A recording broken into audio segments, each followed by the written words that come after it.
fear is gripping, because there's pain that you're going to be facing, and you never know when that next layer of pain is going to show up. So it can be very scary. It can be very scary.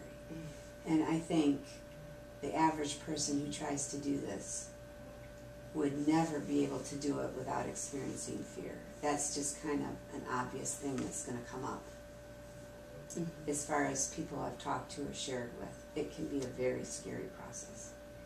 But there's that knowledge there that as you're doing it with a loving God who will help you in the moment as you're experiencing that, as you're allowing that pain to come back up.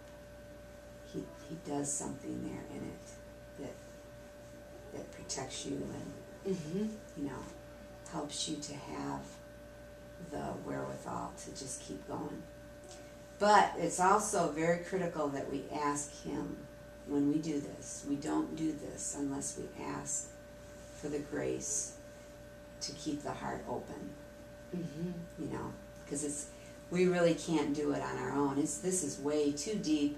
This is therapy, deep, deep therapy, and it should not be done just casually or, you know, without that protection, without the right. It's the Lord doing it, so we have to give it to the Lord, and we can't muster it up and do it ourselves. It's really got to be Him leading it. If there's a memory that's too much for us, and a therapist is going at it, it can cause psychological damage because the person's not ready. But when you're doing this with the Lord, you're asking for the grace to be able to handle whatever it is that He's going to do first. And you're letting Him then bring to mind an event, or you're letting Him guide. So you're protected in that way because it's you giving it to Him and Him leading the next step. But the first step is making the time, making yourself present, and getting in a place where you're open. And sometimes it could take days and days to just get to that point. Sure. There might not be interaction that you're aware of right away. But as the discipline of it continues and the little experiences continue and you start gaining a confidence and start gaining an expectation that He is going to be there, He will show up, then it just very slowly and gently starts to happen. But the key is to always ask Him for the grace to be open, you know, so that the heart is able and ready to respond. And then He knows how much you can handle and what memory you're ready for, and He does it. Let's take things a little bit out of order here. I asked you about a favorite faith practice, and I think we're probably on to something like that. What are you doing on a daily basis that's helping you keep it together? Yeah, describe for me. Describe for me, like you would for somebody else who is saying, Annette, help me with this. How did you do that? How did you put yourself in front of God? What do you do? I describe it as being as honest as possible, and in that honesty, the main thing that I think you have to admit is that really you don't have anything to give to anyone unless it's given to you. Like just me as a person, okay, I can walk and talk, and I can breathe, and I can make meals, and I can take care of my kids, and I can do these functions, but am I really giving them something crucial? You know what I mean? And what I have to give are all things that God has given me to give. But there's a level of giving that I'm looking at now that it happens from the heart, okay? So when we're talking about the heart, we're talking about truly just what's there from God. Because I think the heart is the soul of who we are. And He gives us, at our birth, the ability to breathe and see. You know, He gives us all these things. But I'm talking about specifically what we have to offer from within us that is on that level of really sharing who we are, our true personhood. That's what I'm going to be referring to when I talk about being really honest that we have nothing unless it's from God to begin with. I describe it as being very, this is your favorite faith practice. So you're sitting down every day and saying, I describe it as being as honest as possible. The main thing you have to admit is that you don't have anything to give until it's given to you. Mm-hmm. What I have to give, only God can give. Yes, yeah.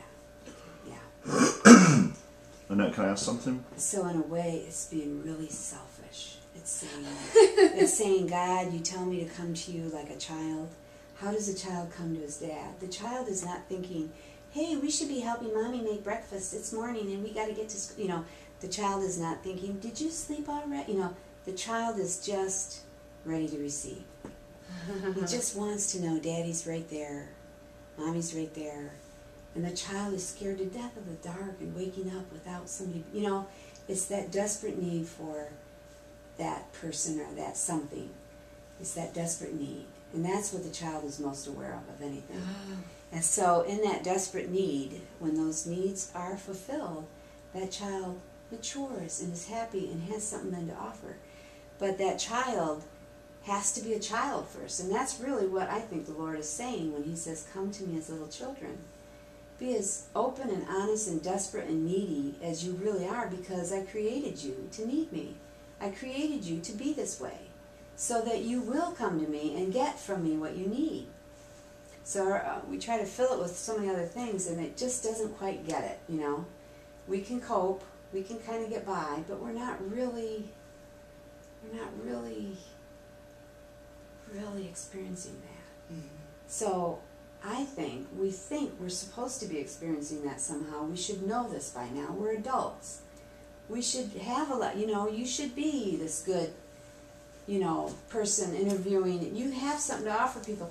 But how do you get there? How do you even be, you know, well, back to this, it's that little child. So let's start with the little child. Let's just admit that's really what we are, you know. And that's what I've done. I've just started admitting, I really don't care about my husband or my kids or anybody else until I feel like I have something that I have to offer to be able to care about them. I can't care. I can't see beyond my own if I don't have it to give. I just don't. I don't have it. So I really got to get this going here so that I have something to offer. And even when I have something to offer, sometimes it's something he's giving me at the moment. And I don't even want to give it yet. I'm still eating, or I'm still thinking about, you know what I mean? But when he starts giving it, that's the whole, you have to pay attention. And that's what I'm experiencing now. Even in these end stages, a lot of it is, oh my gosh, there's something in here for somebody who, you know, and I'm starting to feel like I'm supposed to call somebody. Okay, I'll call them. Yes, this was it. Sometimes it's not. It's just maybe it was a fluke thought or something, but I'm trying to listen and wade through it and respond, you know, but it's been that discipline of listening that's helping me fine-tune the distractions from the real message, you know, because there's a lot of distractions constantly. So it is a discipline of trying to listen. And that's kind of part of what I wasn't sure if you had shared yet, is that the focus for the intercessors is to set aside this daily time. I'm not sure if you had articulated this yet about journaling and how journaling works specifically within that discipline of the intercessors. Right. And what I see in Annette's life is, because she has, even though it's been a struggle, she has done that consistently over the last number of years. Set aside time daily to journal and listen to the Lord's voice speaking to her in the first person, and writing that down and taking time to go back over that, where she can be sitting at dinner and hear the Lord's voice, because she has become so attuned to the Lord's voice in those daily times. That is exactly